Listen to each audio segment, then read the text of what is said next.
Well, welcome viewers to the channel Dr. JWA, Theologist. I've put together what I think might be a little bit late, but in its own way timely, a post-pandemic vaccine therapy journey. And this is episode 1, when the emergency entered the inner life. This opening episode begins before the argument became public, before the aftermath had language, and before people understood that the pandemic response would not only affect movement, work, medicine, family and worship, but the inner life itself. People did not leave the pandemic with memories only. Many left with symptoms. At first, the fear had a public name: virus, exposure, hospital numbers, daily updates. The threat appeared biological. Then something else began moving beneath it, a second contagion, not viral, administrative, psychological, moral, existential.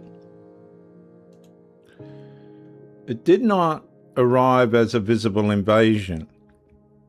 It arrived through restriction, then lockdown, then force, then comply, until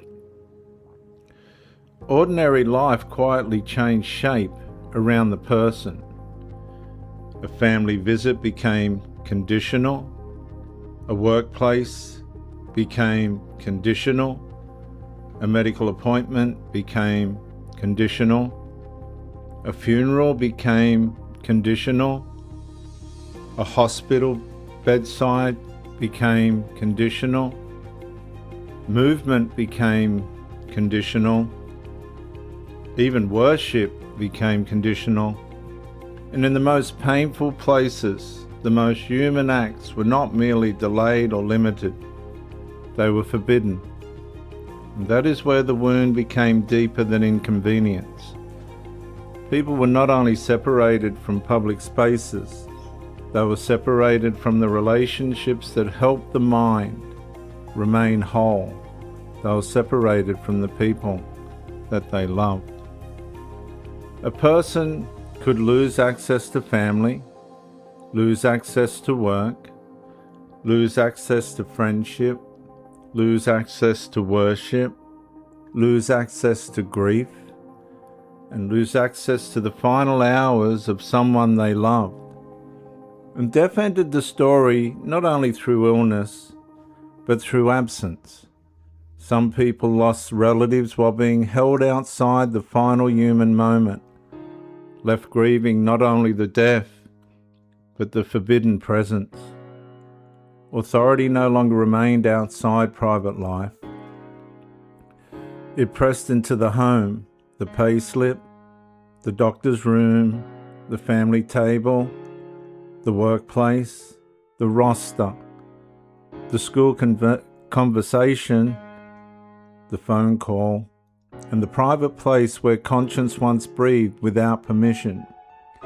And nobody said freedom had disappeared. That would have made the injury too visible. They said people still had a choice, but the choice had been surrounded. You could hesitate, but hesitation could cost trust. You could question, but questions could cost belonging. You could refuse, but refusal could cost employment. And you could remain inwardly unconvinced, but the outer life still had to perform agreement. And that was the paradox. The citizen remained officially free, while learning that freedom could punish them at the same time. Lockdown isolated the body. Force cornered the will. Comply taught conscience to negotiate with survival. And the second contagion kept spreading. It moved through parents trying to make medical decisions under fear, pressure, exclusion, public urgency, and the dread of social blame. It moved through children absorbing adult anxiety before they had language for what was happening around them. It moved through workers calculating whether conscience was worth unemployment. And it moved through friendships that became cautious, churches that became distanced, businesses that became permission dependent, and hospitals that felt less like places of comfort than controlled thresholds. And the deepest injury was not only restriction, it was the hidden bargain. Keep income, silence doubt, keep access, perform agreement, keep peace, swallow humiliation, keep belonging, stop asking questions, and keep medical trust, suppress the fear that care had become entangled with pressure. Keep ordinary life, shrink the inner life, and that is why the aftermath did not end with restrictions lifted.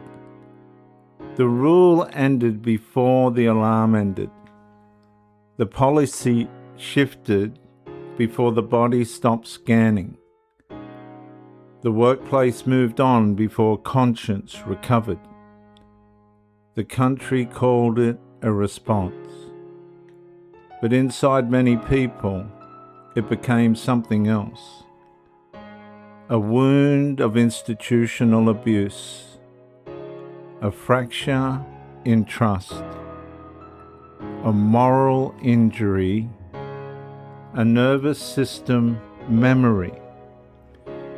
And if the body still reacts when authority speaks, that does not mean the person is unstable. It may mean the body remembers being cornered. If medical language feels heavier now, that does not mean the person hates medicine. It may mean care became entangled with coercion. And if silence became survival, that does not mean agreement was present. It may mean ordinary life became conditional enough that honesty felt dangerous. Truth becomes therapy when the wound is named without mockery, not exaggerated, not exploited, not denied, named. Because the deepest harm was not only what happened outside the person, it was what people were forced to rearrange inside themselves in order to survive it. And the virus threatened the body. And I would ask you to listen to my closing statement very carefully. But the second contagion entered permission, employment, medicine, family, grief, children, worship, conscience, and the exhausted places where ordinary people tried to remain human under institutional control. The pandemic ended publicly before it ended inside the people psychologically injured by lockdown, force, compliance, conditional access, forbidden presence, medical distrust, and institutional control. I'm Dr. JWAU, theologist since 1994. Like and subscribe to encourage me to do more. Comment to educate me. Tell me your experience. And share to help somebody else. I'll see you in the next episode. when lockdown isolated the body from human support.